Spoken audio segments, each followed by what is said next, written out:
Hello my dear student, ज्ञान उदय Bharti channel में आपका स्वागत है। आज का वीडियो हमारा आईसी इंजन पे होने जा रहा है। स्टूडेंट, वीडियो में आगे बढ़ते हैं। आईसी इंजन को समझने से पहले इंजन को समझना ज़रूरी है। इंजन या फिर हम कहें हीट इंजन। इंजन क्या करता है स्टूडेंट? तो an engine is some machine that convert energy from a fuel to some mechanical energy creating motion in the process. तो इंजन किसी भी तरह की हीट एनर्जी को मैकेनिकल एनर्जी में कन्वर्ट करने का काम करता है। और इंजन दो तरह के होते हैं, एक होता है external combustion engine and second one is internal combustion engine. External combustion engine में जहां कंबशन प्रोसेस एक ओपन प्लेस पे, ओपन स्पेस पे होता है, ना कि एक क्लोज चेम्बर में। और फ्यूल को जलने के लिए एटमॉस्फेयर से जो एयर चाहिए होता है वो अपने आप फ्यूल ले लेता है आसपास के एटमॉस्फेयर से।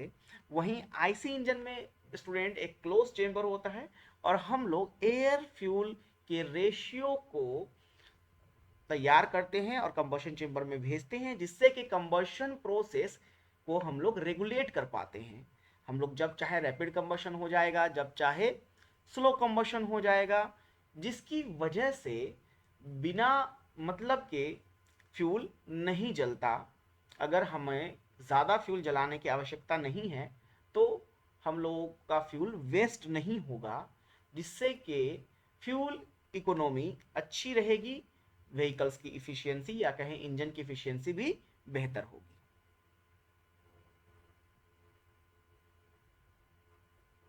ये हम लोग एनिमेशन के थ्रू देख पा रहे हैं कि किस तरह से आईसी इंजन में हमारा मोशन होता है। ये नीचे जो ग्रीन में देख पा रहे हैं ये हमारा क्रैंक शाफ्ट है, कनेक्टिंग रॉड लगी है उसके साथ ब्लू में, और हमारा पिस्टन जो कि रेसिप्रोकेट कर रहा है सिलेंडर के अंदर। एक्सटर्नल कंबशन इंजन में हम लोग देख पाते हैं कि ये भी एक हीट इंजन है। यहाँ पे फ्यूल जो जलाया जा रहा है वो हम लोग खुले में फ्यूल को जला रहे हैं। An external combustion engine is a heat engine where an internal working fluid is heated by combustion of an external source through the engine wall or a heat exchanger. The fluid then by expanding and acting on the mechanism of the engine produce motion and usable work. The fluid is then cooled, compressed and reused, or dumped and cool fluid pulled in.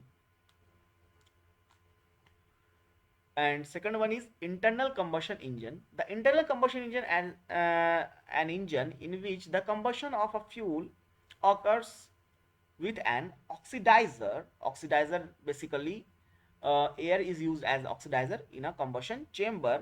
In an internal combustion engine, the expansion of the high temperature and the high pressure gases which are produced by the combustion directly applies force to component of the engine such as piston or turbine blades or a nozzle, and by moving it over a distance generates mechanical work. Okay, तो एक close chamber में fuel को जलाया जाता है, fossil fuel को, जिसकी वजह से जो गैसेस प्रोड्यूस होते हैं, जलने के लिए फ्यूल एयर का यूज़ करता है। उसके जलने से जो गैसेस प्रोड्यूस होते हैं वो गैसेस एक्सियल थ्रस्ट हमारे पिस्टन पे लगाते हैं और पिस्टन का मूवमेंट होता है, जिसे हम लोग आगे जा कर के रोटरी मोशन में कन्वर्ट कर पाते हैं crank and connecting rod mechanism की मदद से, और हमें व्हील्स तक पावर मिलता है। ये स्टूडेंट देखिए, ये हमारा आईसी इंजन का डिटेल डायग्राम हमें देखने को मिल रहा है। ये जो ऊपर वाला पोर्शन होता है स्टूडेंट, इसे हम लोग सिलेंडर हेड कहते हैं। ओके, सिलेंडर हेड कहते हैं। सिलेंडर हेड में ही वॉल्व्स लगे होते हैं, स्पार्क प्लग लगे होते हैं। ये हम लोग कैम शाफ्ट देख पा रहे हैं। कैम शाफ्ट जो है हमारा वाल्व को ओपन और क्लोज करने का काम करता है। इसके लिए पूरा कैम शाफ्ट मैकेनिज्म होता है। यहाँ पे ये रिवॉल्विंग कैम्स लगे हैं दोनों ही कैम शाफ्ट में। यहाँ से हमारा एयर फ्यूल मिक्सचर अंदर जा रहा है, जैसा कि स्पार्क प्लग हम लोग देख पा रहे हैं डायग्राम में, जिससे कि ये पता चलता है कि ये डायग्राम जो है ये पेट्रोल इंजन का डायग्राम है। और वाल्व देखने से पता चलता है कि ये एक 4 स्ट्रोक इंजन है, क्योंकि 2 स्ट्रोक इंजन में पोर्ट होता है। और अगर हम लोग बात करें स्पार्क प्लग की, तो स्पार्क प्लग का यूज सिर्फ पेट्रोल इंजन में होता है। ओके, तो ये इंजन जिसका डायग्राम यहाँ पे दिख रहा है, ये एक 4 स्ट्रोक पेट्रोल इंजन है। ओके, और ये एक सिंगल सिलेंडर इंजन भी है। साथ ही साथ यहाँ से मिक्सचर अंदर जाता है, ये हमारा कंबशन चेम्बर है, ये हमारा पिस्टन है, इनमें पिस्टन रिंग्स लगे हैं, ये हमारा वाटर जैकेट्स है, जिससे कि हम लोग अंदर इंजन के जो अंदर जो टेम्परेचर बढ़ता है, हीट एनर्जी जो बनती है, उसे हम लोग एयर में या फिर बाहर की तरफ हम लोग कह सकते हैं ट्रांसफ़र कर सकते हैं कूलिंग वाटर की मदद से। ये बेसिकली कूलिंग सिस्टम का हिस्सा होता है स्टूडेंट। ये हमारा क्रैंक केस है, क्रैंक केस में इंजन ऑयल भरी रहती है। इंजन ऑयल लुब्रिकेशन प्रोवाइड करता है सिलेंडर वॉल और पिस्टन के बीच में, जिससे कि पिस्टन स्मूथली रेसिप्रोकेटिंग मोशन कर पाता है। इस वाले हिस्से को जिसमें कूलिंग सिस्टम लगा होता है, उसे हम लोग सिलेंडर ब्लॉक कहते हैं। ये वाला हिस्सा जो पिस्टन और क्रैंक शाफ्ट को जोड़ता है, वो कनेक्टिंग रॉड कहलाता है स्टूडेंट। और यहाँ पे नीचे में हम लोग देख रहे हैं एक डेड वेट लगा है, जो कि रेसिप्रोकेटिंग मोशन पिस्टन जब कर रहा होता है तो उसे बैलेंस करने में मदद करता है। इसे बैलेंस भी कहते हैं, ओके, या डेड वेट भी कहते हैं।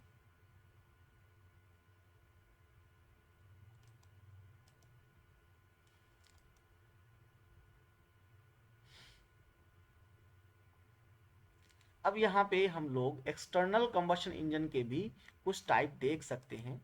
जैसा कि एक्सटर्नल कंबशन इंजन में हमारा स्टीम इंजन आता है, टरबाइन आता है, स्टर्लिंग इंजन आता है। वहीं इंटरनल कंबशन इंजन में ऑटो इंजन जो कि पेट्रोल इंजन है। ओके, ऑटो इंजन एक ऑटो करके साइंटिस्ट का नाम था जिन्होंने ये इंजन को डिज़ाइन किया, जिसपे कि हमारा पेट्रोल इंजन वर्क करता है, इसीलिए इसका नाम ऑटो इंजन भी है। फिर हमारा डीजल इंजन भी डीजल एक साइंटिस्ट का नाम था जिसके नाम पे ये इस इंजन का नाम पड़ा। एंड वैंकल इंजन स्टूडेंट एक रोटरी इंजन है। रोटरी इंजन दैट मीन्स के जनरली आईसी इंजन जितने भी होते हैं उनमें पिस्टन रेसिप्रोकेट करता है इनसाइड द सिलेंडर, लेकिन यहाँ पे हम लोग देख पा रहे होते हैं जो मूविंग पार्ट्स होता है वो रेसिप्रोकेट ना करके रोटरी मोशन करता है। कहाँ? वैंकल इंजन में। वैंकल इंजन का यूज़ इंडिया में कम देखने को मिलता है, अमेरिका वगैरह में इसका यूज़ किया जाता है स्टूडेंट। यहाँ पे हम लोग आईसी इंजन के एप्लीकेशंस देख पा रहे हैं। यहाँ पे ऑटोमोबाइल व्हीकल्स में हम लोग इसका यूज़ देख पा रहे हैं, ग्रास कटर में इसका यूज़ देख पा रहे हैं। इसकी मदद से दूसरे कटर्स वगैरह भी, हेक्सा ब्लेड्स वगैरह भी ऑपरेट किए जाते हैं। ये हमारा डीजल इंजन से चलने वाला ट्रेन है। इसके अलावा हम लोग देख पा रहे हैं एक एरोप्लेन को, एक शिप को। ये सारे डीजल इंजन के या पेट्रोल इंजन के एप्लीकेशंस हैं।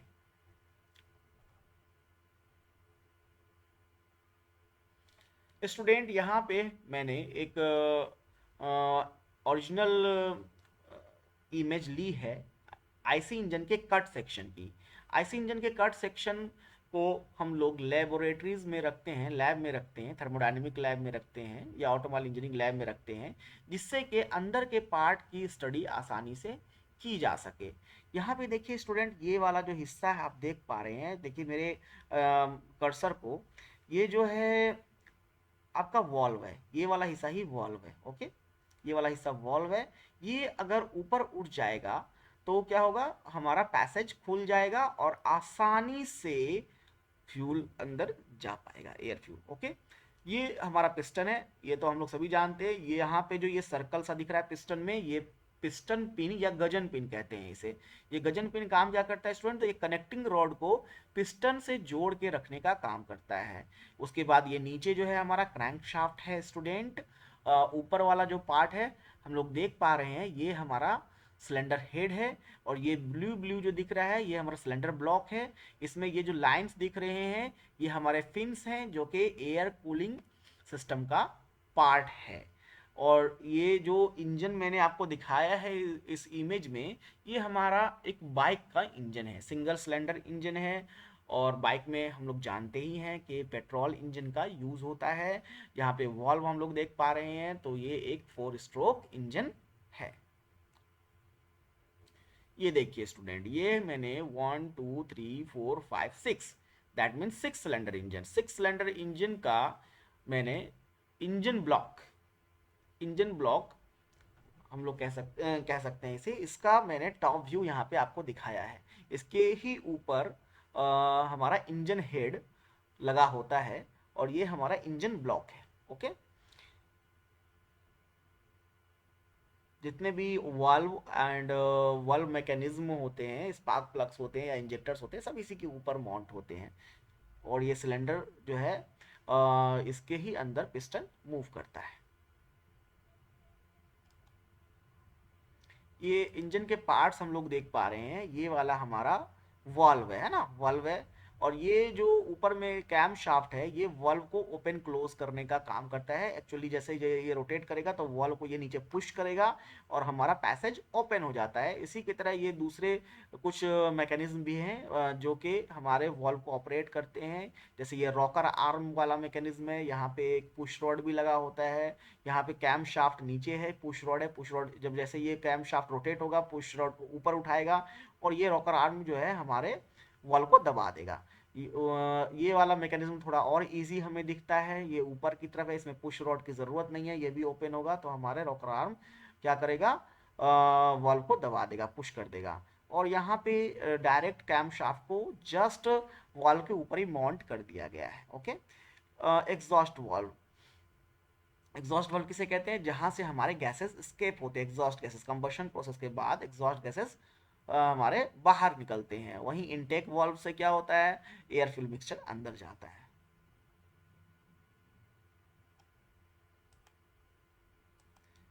ये हमारा वॉल्व स्प्रिंग है। अब क्या है स्टूडेंट के जब कैम शाफ्ट में वॉल्व को नीचे की तरफ धक्का दिया तो हमारा पैसेज खुल गया, लेकिन जब कैम शाफ्ट फिर से रोटेट होगा तो जो ये पुश लगाया गया है ये रिलीज हो जाएगा और इस स्प्रिंग की वजह से, वॉल्व स्प्रिंग की वजह से वॉल्व अपनी पोजीशन पे वापस से पहुंच जाएगा।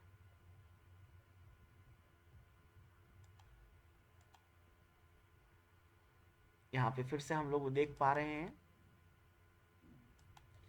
अब ये स्टूडेंट कैम शाफ्ट है, कैम शाफ्ट का काम ही होता है वॉल्व को कंट्रोल करने का। ओके,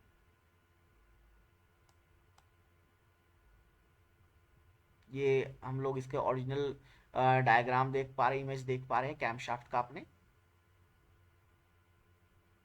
कैम शाफ्ट ऑपरेट होने के लिए एनर्जी कहाँ से लेता है, तो वो इंजन की ही एनर्जी को यूज करता है। क्रैंक शाफ्ट से ये कनेक्ट रहता है बाई बेल्ट और गियर, बेल्ट ड्राइव के थ्रू या गियर के थ्रू इसे जो है एनर्जी मिलती है। Spark plug, student spark plug, अब पेट्रोल इंजन है ऑफ कोर्स तो स्पार्क प्लग होगा ही। यहाँ पे दो इलेक्ट्रोड्स होते हैं, इनके बीच में इलेक्ट्रिक आर्क जनरेट होती है। ये हम लोग यहाँ पे इलेक्ट्रिक आर्क देख पा रहे हैं। ये इलेक्ट्रिक आर्क जो है लगभग लगभग 11,000 वोल्ट के आसपास तक की हो सकती है। स्पार्क प्लग को ऑपरेट कराने के लिए व्हीकल में इग्निशन सिस्टम लगाया गया होता है। इग्निशन सिस्टम में डिस्ट्रीब्यूटर्स होते हैं लगे हुए, इग्निशन कॉइल होता है और ये बैटरी से ऑपरेट किया जाता है।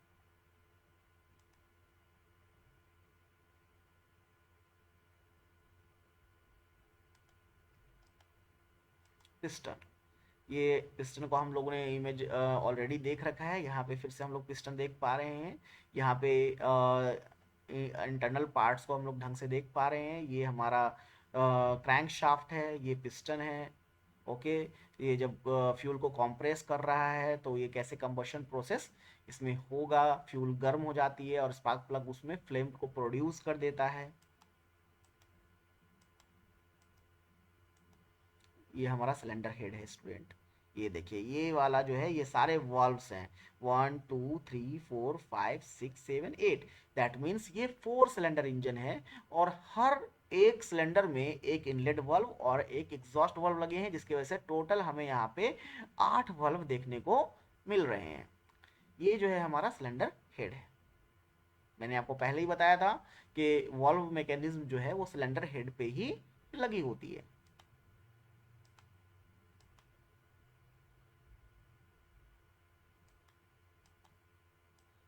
Engine block, engine block student engine का सबसे मेन पार्ट होता है, हमारा जो कंबशन चेंबर होता है वो इसी इंजन ब्लॉक में होता है।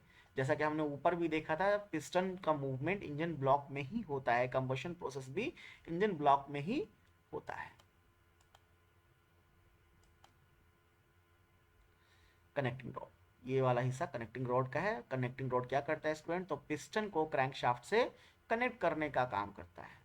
यहाँ पे आप लोग और अच्छी तरीके से कट सेक्शन व्यू की मदद से पूरा का पूरा इंजन का वर्किंग को समझ पा रहे होंगे। मैंने आपको बताया था कि क्रैंक शाफ्ट जो है पावर कैम शाफ्ट को कैसे भेजता है, तो बेल्ट ड्राइव के थ्रू भेजता है। यहाँ पे देखिए ये बेल्ट ड्राइव आपको दिख रहा है। तो इस तरह से क्रैंक शाफ्ट जो है कैम शाफ्ट को पावर भेज रहा है, जिससे कैम शाफ्ट रोटेट होता है। कैम शाफ्ट जब रोटेट होगा तो वो रॉकर आर्म को ये करेगा, कंट्रोल करेगा, और जिसकी वजह से वाल्व हमारा ओपन और क्लोज होगा, फ्यूल अंदर जाएगा और एग्जॉस्ट से बाहर आएंगे गैसेस, है ना।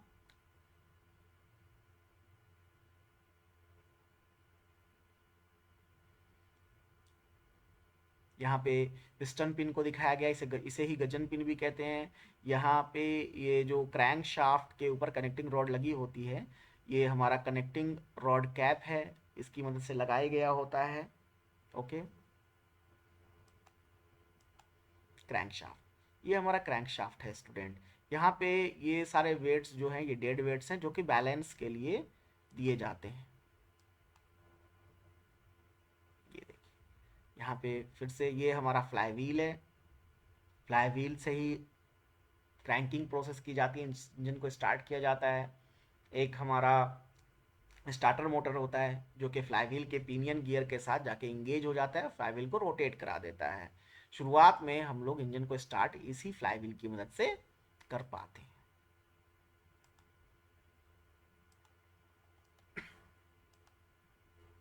Piston rings, piston rings students तीन तरह के होते हैं। एक हमारा कंप्रेशन रिंग होता है, एक हमारा ऑयल रिंग होता है, और एक हमारा वाइपर रिंग होता है। यहाँ पे हम लोग तीनों ही रिंग देख पा रहे हैं। कंप्रेशन रिंग सबसे ऊपर है, उसके बाद वाइपर रिंग है, ऑयल रिंग है। ऑयल रिंग की मदद से हमारे लुब्रिकेशन प्रोसेस हो पाती है। वहीं हमारे वाइपर रिंग की वजह से जो हमारा सिलेंडर और पिस्टन के बीच में किसी तरह के अगर डस्ट आ जाएगा तो वो वाइपर रिंग उसे साफ करने का काम करता है। फ्लाईव्हील, यहाँ पे ये देख पा रहे हैं हम लोग फ्लाईव्हील। फ्लाईव्हील इनर्शिया को मेंटेन करने का काम करता है।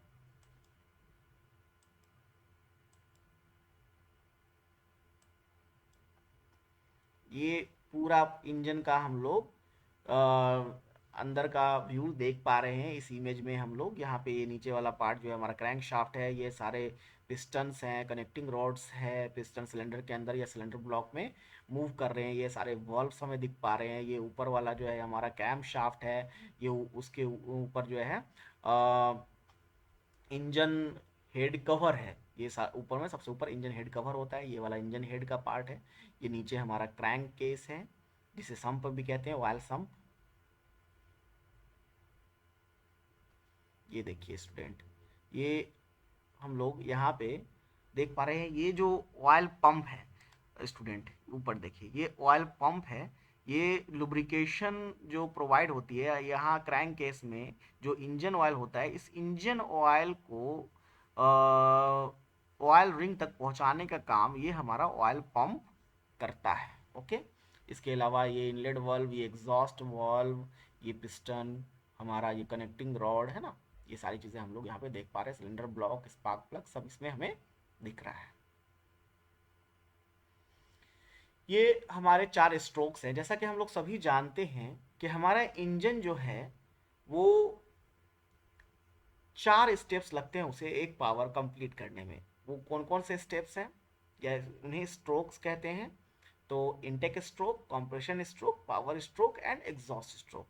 इनटेक स्ट्रोक में स्टूडेंट जहां फ्यूल और एयर अंदर आता है, वहीं कंप्रेशन स्ट्रोक में इस फ्यूल एयर मिक्सचर को कंप्रेस किया जाता है। कंप्रेस होने की वजह से अंदर का टेम्परेचर बहुत तेजी से बढ़ता है। स्पार्क प्लग उस टेम्परेचर में फ्लेम प्रोड्यूस करने का काम करता है उस एयर फ्यूल मिक्सचर में, और एग्जॉस्ट गैसेस बनते हैं। एग्जॉस्ट गैसेस जब बनेंगे तो हमारे पिस्टन हेड पे एक एक्सियल थ्रस्ट लगेगा, जिसकी वजह से पिस्टन हमारा नीचे चला जाता है। और ये कंबशन स्ट्रोक को ही या पावर स्ट्रोक भी हम लोग कहते हैं, इसे कंबशन स्ट्रोक भी कहते हैं। और फिर एंड में हमारा एग्जॉस्ट वाल्व ओपन होता है। ये गैसेस जो फॉर्मेशन हुआ है कंबशन प्रोसेस की वजह से, ये एग्जॉस्ट गैसेस से एग्जॉस्ट वाल्व के थ्रू बाहर चले जाता है।